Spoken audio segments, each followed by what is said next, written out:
우리가 성경을 읽어보면 그 말씀의 의미가 정확히 무엇인지 어려울 때가 있습니다. 어떤 말씀은 그 말씀 자체는 이해가 쉽지만은 정말 우리 보고 그렇게 살아라고 하는 것인가 하는 생각이 들 때도 있습니다. 데살로니가 전서 5장 16절, 17절, 18절에는 항상 기뻐하라, 쉬지 말고 기도하라, 범사에 감사하라, 이런 말씀이 나옵니다. 범사에 감사하라, 모든 일에 감사하라고 하는 그 말씀의 뜻은 어렵지 않습니다.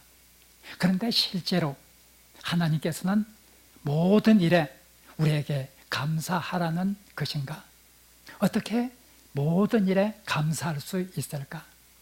우리가 세상을 살다 보면 때로는 울어야 될 수밖에 없는 상황도 생기고 가슴을 치며 통과할 수밖에 없는 그런 상황도 우리에게 부딪혀 오는 것이 우리의 삶인데, 어떻게 하나님은 우리들에게 범사에 감사하라 이렇게 말씀하실 수 있을까 하는 생각을 하게 됩니다. 오늘 읽은 본문 에베소서 5장 20절에는 범사에 감사하라고 하는 이 말씀에 항상이라고 하는 단어가 덧붙여져서 나옵니다. 범사에 항상 감사하라. 데살로니가전서 5장 18절에 나오는 범사에 감사라는 것도 참으로 우리가 어떻게 살아야 될지, 어떻게 그렇게 살 수 있는 것인지 그런 생각이 들 수밖에 없는데, 오늘 읽은 본문에는 범사에 예수 그리스도의 이름으로 아버지 하나님께 항상 감사하라, 범사에 항상 감사하라 하고 말하고 있습니다. 우리 보고 걱정도 하지 말라는 것인가? 슬퍼하지도 말라는 것인가? 고통하지도 말라는 것인가? 울지도 말라는 것인가? 도대체 범사에 감사하라는 말은 우리가 당하는 그 슬픈 현실들 가운데서 어떻게 항상 감사하며 범사에 감사하며 살 수 있는가? 이런 생각이 우리에게 들 수밖에 없을 것입니다. 울지 말라는 말일까요? 고난 속에서도 고통스럽게 여기지 말라는 말일까요? 슬퍼하지 말라는 말일까요? 걱정하지 말라는 말씀일까요? 우리는 예수님의 생애를 잘 압니다. 예수님은 세상에 살아계실 때 많이 울었습니다. 많이 우신 예수님이십니다. 예수님은 세상에 계실 때 고통 속에서 탄식하며 절규하였습니다. 겟세마네에서 예수님이 그렇게 땀이 피가 될 정도로 하나님 앞에서 간절히 기도하던 모습 우리는 압니다. 십자가상에 매달려서 나의 하나님, 나의 하나님, 어찌하여 나를 버리시나이까 절규하면서 숨을 거두어간 예수 그리스도의 모습을 우리는 잘 기억하고 있습니다. 어떤 고통도, 어떤 걱정도, 어떤 근심도 하지 말라는 것일까요? 이 에베소서를 쓴 바울은 고린도서 2장 4절에서 다음과 같이 말하고 있습니다. 내 마음에 큰 눌림과 걱정이 있어서 눈물을 흘리면서 여러분들에게 편지를 썼습니다 하고 말하고 있습니다. 내 마음속에 큰 눌림과 끊이지 않은 걱정이 있어서 울면서 여러분들에게 편지를 썼습니다. 바울은 고통스러워하였습니다. 바울은 걱정하였습니다. 로마서 9장 1절에서 2절에서 바울은 또다시 말하고 있습니다. 내가 지금 말하는 이 말은 거짓이 아니라 진실입니다. 나는 내 마음에 큰 고통 가운데서, 큰 걱정 가운데서 살아가고 있습니다 하고 말하고 있습니다. 이런 고통과 걱정, 눌림과 근심 속에서 살아가는 바울이 에베소 교인들을 향해서 범사에 항상 기뻐하라, 범사에 항상 감사하라 말씀하였을 때 자기 자신의 모습은 생각하지 않고 말할 것일까요? 바울은 자신이 항상 기뻐하고 범사에 항상 감사하는 그런 삶을 살았습니다. 범사에 항상 감사라고 하는 말은 결코 걱정하거나 고난 속에서도 근심하거나 슬퍼하거나 울지 말라 하는 말은 결코 아닐 것입니다.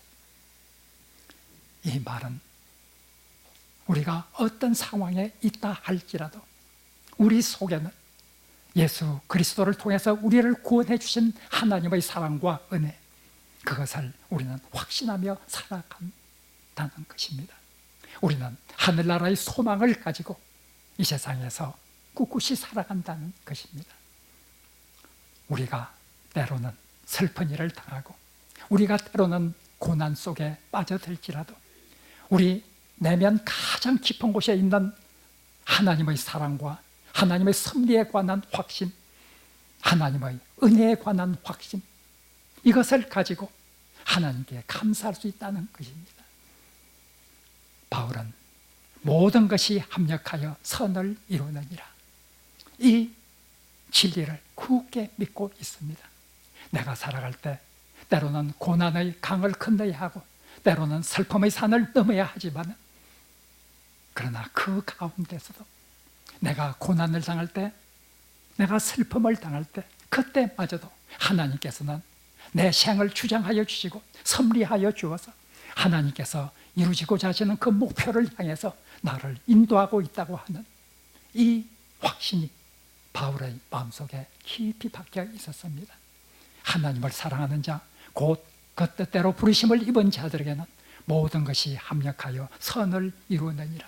모든 것이 고통의 상황, 슬픔의 상황마저도 합력해서 마지막에는 하나님의 선을 이루어가는 그런 섭리를 하나님께서는 나를 위해서 하시고 있다고 하는 이 확신을 가지고 바울은 살아갔습니다. 슬픔이 없는 것은 아니었습니다.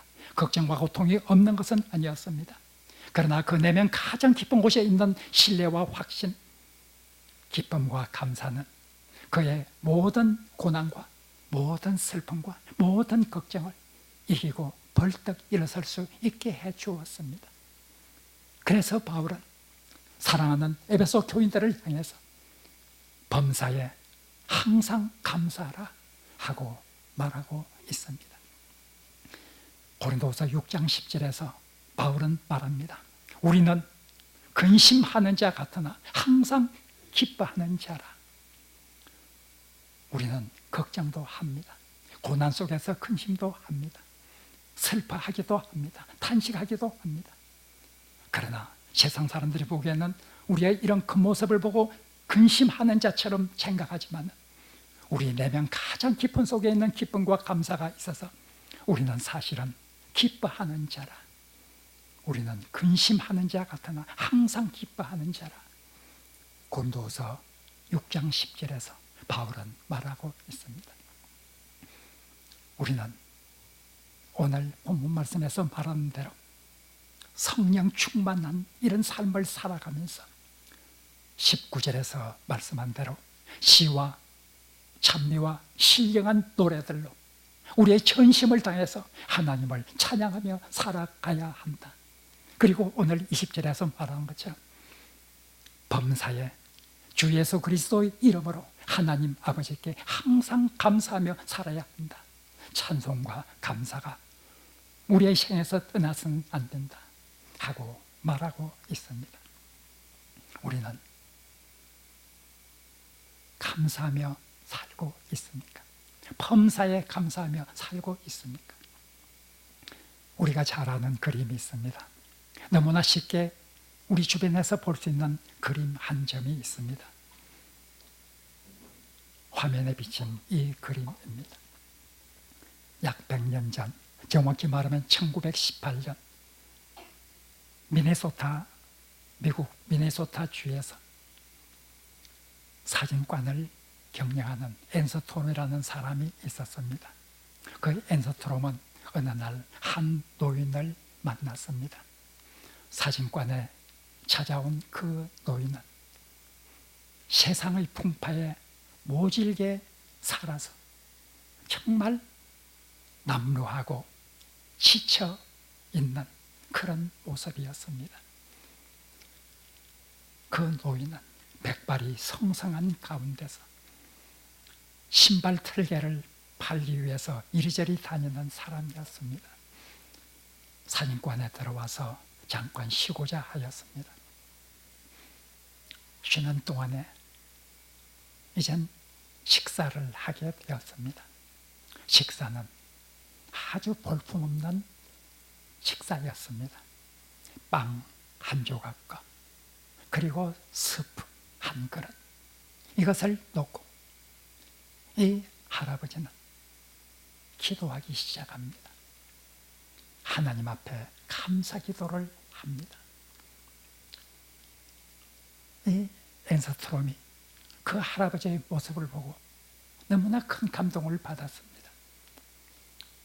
세상 풍파에 찌들리며 살아와서 정말 감사할 것이라고는 하나도 없을 것 같은데 도대체 저 노인은 무엇이 감사해서 저렇게 진실한 마음으로 오랫동안 진정으로 하나님께 감사하고 있을까? 이해가 되지 않았습니다. 감동을 받았습니다. 세상에서는 더 부유하게 살고 더 편안히 살면서 불평과 원망으로 가득 찬 사람들이 많은데 저 노인은 도대체 자신의 삶에서 무엇이 감사할 수 있다는 말인가 생각하면서 감동을 받았습니다. 카메라를 꺼내왔습니다. 그리고 그 노인의 사진을 찍었습니다. 그 당시는 흑백 사진이었습니다. 얼마 후에 앤스트롬의 딸이 그 사진을 보고 또한 크게 감동을 받았습니다. 앤스트롬의 딸은 이 사진을 한 폭의 그림으로 옮겨놓게 되었습니다. 유화로 이 사진을 그림으로 그렸습니다. 이 그림이 지금 우리가 보는 이 그림입니다. 영어로 제목은 The Grace, Grace, 은혜란 말로 우리말로 종종 번역이 됩니다. 그러나 그레이스라고 하는 이 말 속에는 식사를 앞에 두고 하는 감사 기도를 뜻하는 그런 의미도 그레이스라고 하는 이 낱말 속에 있기 때문에 아마 감사 기도라고 이렇게 제목을 붙이는 것이 더 옳지 않을까 생각을 합니다. 어쨌든 이 한 폭의 그림,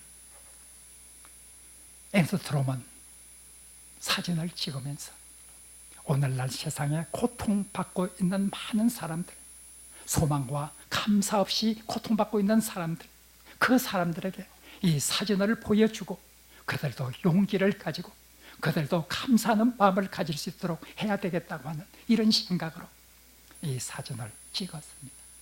그리고 이 사진은 미네소타 주에서 하는 그 사진전에 출품을 하였고 마침 이 사진은 미네소타 주를 상징하는 사진으로 선정이 되었습니다.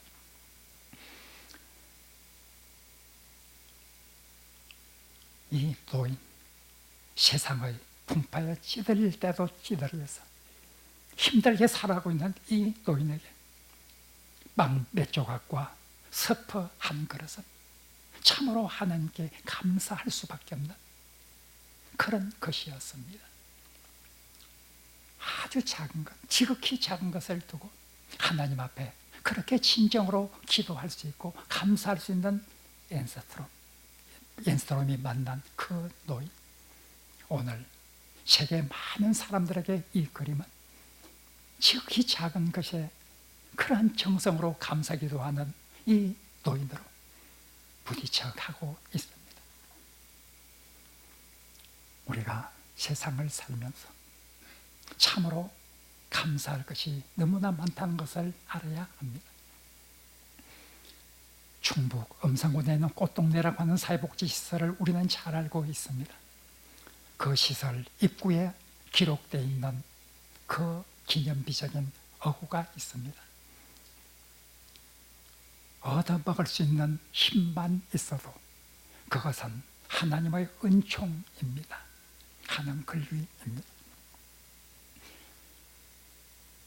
그 꽃동네라고 하는 그 시설을 창립하는데 결정적인 공헌을 한 최규동 할아버지가 아무 희망 없이 다리 밑을 가고 있는데 많은 거린들이, 움직일 수도 없는 거린들이 누워 있어서 이 최규동 할아버지를 보고 우리를 위해서 음식을 구해서 먹여달라. 그 최규동 할아버지가 열심으로 사람들에게 다니면서 동량을 얻어서 그 사람들을 먹이게 됩니다. 이것을 본 오 신부가 얻어 먹을 수 있는 힘만 있어도 그것은 참으로 하나님의 은혜로구나 하고 깨닫고 그 글귀를 남기게 되었습니다. 얻어먹을 수 있는 힘도 없는 사람도 있습니다. 얻어먹을 수 있는 힘만 있다는 것도 그것이 하나님 앞에 감사해야 될 것이 아닌가 하고 말하고 있습니다. 우리가 살아있는 자체가 기적입니다. 우리가 살아있다는 자체가 하나님의 은혜입니다. 저는 요즘 새벽기도의 시간에 시편 강해를 하면서 저 자신이 많은 은혜를 받게 됩니다. 94편 17절을 읽으면서 저는 참으로 하나님의 은혜를 찬양했습니다. 하나님의 도움이 없었더라면 내 영혼은 벌써 청막 가운데 있었을 것이다. 하나님의 도움이 없었더라면 나는 벌써 이 세상 사람이 아니었을 것이라 하는 뜻입니다. 시편 94편 기자의 상황은 굉장히 어려운 상황이었습니다. 그러나 이 시편 기자는 내가 살아있는 이 자체가 하나님의 은혜요 하나님의 선물이라 이렇게 고백을 하고 있습니다. 살아있다는 것, 그것이 하나님의 은혜가 아니겠습니까? 저는 생애에 아마 몇 번 이 세상 사람이 아닐 수도 있을 뻔한 그런 사건을 몇 번 경험을 하였습니다. 한 번은 제가 미국에서 박사학위 공부를 할 때에 산호세에 있는 한국인 신학교에서 학생들을 가르쳐 달라고 강의 요청을 받고 금요일 오후에는 버클리에서 산호세로 가서 강의를 하였습니다. 그런데 어느 날 하루 금요일 오후 그 산호세를 향해서 가는 중에 운전을 하고 가다가 이젠 880번 고속도로를 타고 운전을 하였습니다. 조금 속도를 낼 필요가 있어서 2차선을 가다가 1차선으로 이 차선 변경을 하려고 시도를 하였습니다. 그런데 제가 사각을 미처 확인하지를 못했습니다. 뒤로 돌이켜 보는 순간 바로 그 옆에 1차선에 차가 질주해 오고 있습니다. 놀래서 급한 나머지 나도 모르게 오른쪽으로 핸들을 급하게 털었습니다. 고속도로를 질주하다가 급하게 핸들을 꺾으면 어떻게 되겠습니까? 차가 빙글빙글 한 두 바퀴 돌았습니다. 고속도로 상에서 차가 빙글빙글 한 두 바퀴 정도 돌았습니다. 그리고 갓길에 멈추게 되었습니다. 지금 생각하면 참 기적입니다. 어떻게 그런 일이 있을 수 있었을까? 방향을 오른쪽으로 꺾어서 이젠 차가 빙글빙글 돌면서 3차선, 4차선, 5차선 이런 쪽에서 빙글빙글 돌아가서 갓길에 멈추게 되었는데 어떻게 그동안 880번이라고 하는 이 거대한 고속도로에 3차선, 4차선, 5차선 이쪽에서 차가 빙글빙글 두 바퀴를 돌 때까지 아무런 차도 오지 않았을까? 어떻게 그 시간 내 그 차선에 차들이 한 대도 오지 않아서 생명을 구할 수 있었을까? 참 생각하면 생각할수록 기적이었습니다. 그렇게 큰 고속도로 상에서 그런 상황이 벌어졌는데 내가 살아있다는 것, 이것이 기적이었습니다. 저는 일 외에도 한 두 번 정도 더 정말 생사를 오가는 위기에 처한 적이 있었습니다. 사람의 생명이라고 하는 것, 어떤 의미에서 살아있는 것 자체가 하나님의 은혜라, 그런 생각을 하게 됩니다. 우리가 의식하지 못해서 그럴 뿐, 우리 모두의 삶 속에는 생과 사의 갈림길에 있는 이런 상황들이 많이 지나갈 수밖에 없을 것입니다. 우리가 인식하지 못할 뿐일 것입니다. 하나님께서 이 세상을 섭리하시고 있는 그 손길을 놓는다고 하면 이 세상이 어떻게 될까요? 하나님께서 이 세상을 창조하신 그 손길을 멈춰서 이 세상의 운행을 멈춰서게 한다고 하면 이 세상에서 어떤 일이 벌어지고 말까요? 살아있는 것이 하나님의 은혜입니다. 하나님께서 이 세상을 섭리하여 주시는 이것이 하나님의 은혜입니다. 바로 우리는 이런 하나님의 은혜를 늘 기억해야 합니다. 우리는 불평과 원망 속에서 살아갈 때가 많이 있습니다. 나는 왜 이런 상황에 있는가 하고 불평하고 불만을 터뜨립니다.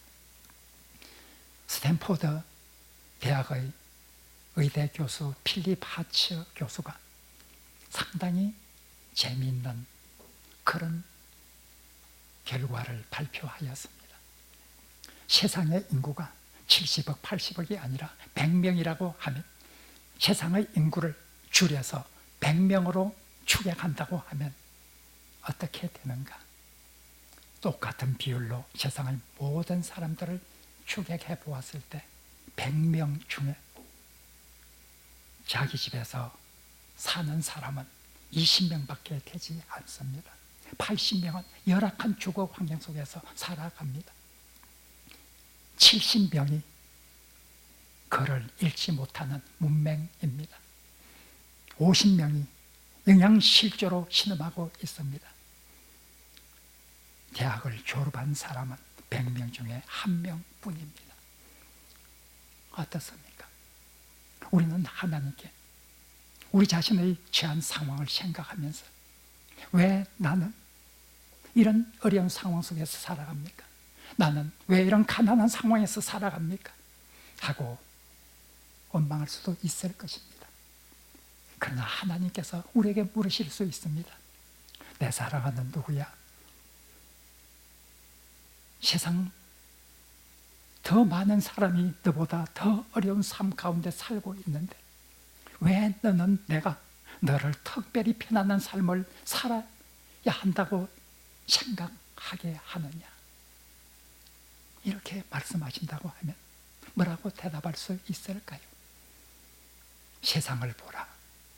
너보다 더 열악한 상황 속에서도 꿋꿋이 살아가는 사람이 얼마나 많은가? 사랑하는 내 아들아, 사랑하는 내 딸아, 감사하며 기뻐하면서 살아가 달라. 하나님께서 말씀하실지도 모릅니다. 오늘 본문 말씀에서 바울은 하나님의 말씀을 우리에게 태어내주고 있습니다. 범사에 예수 그리스도의 이름으로 하나님 아버지께 항상 감사하라. 우리가 어떤 상황에 있을지라도 우리 내면 가장 깊은 곳에 꼭 있어야 될 것이 있습니다. 그것은 하나님의 구원에 대한 감사입니다. 하나님의 섭리에 대한 확신입니다. 하나님의 사랑과 은혜에 대한 신뢰입니다. 이런 것이 우리 마음 가장 깊은 곳에 있어서 어떠한 가운데서도 꺾이지 않고 다시 한번 우뚝 일어서서 하나님을 찬송하며 하나님께 감사를 드리며 살아가는 하나님의 백성들, 이런 백성들이 우리 사랑의 빛교회 하나님의 사람들이 될 수 있기를, 2020년 이러한 은총이 하늘로부터 우리 모든 이에게 내려올 수 있기를 주님의 이름으로 간절히 기원합니다. 기도하겠습니다.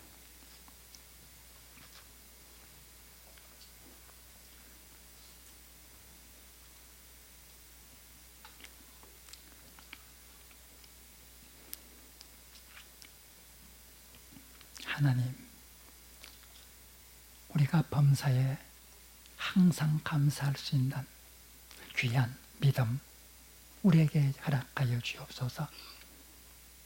우리가 가난할 때 감사하는 그 감사를 통해서 영광을 받으시는 하나님의 모습을 기억할 수 있게 하여 주옵소서. 어려운 상황 가운데서도 감사하는 그 감사를 통해서 하나님 기뻐하시는 그 모습을 우리가 기억할 수 있게 하여 주옵소서. 우리의 삶이 먹거나 마시거나 무엇을 하든지 하나님께 영광 드릴 수 있는, 특별히 감사로서 하나님께 영광을 드릴 수 있는 귀한 하늘 백성 될 수 있도록 우리를 도와주옵소서. 예수님 이름으로 기도합니다. 아멘.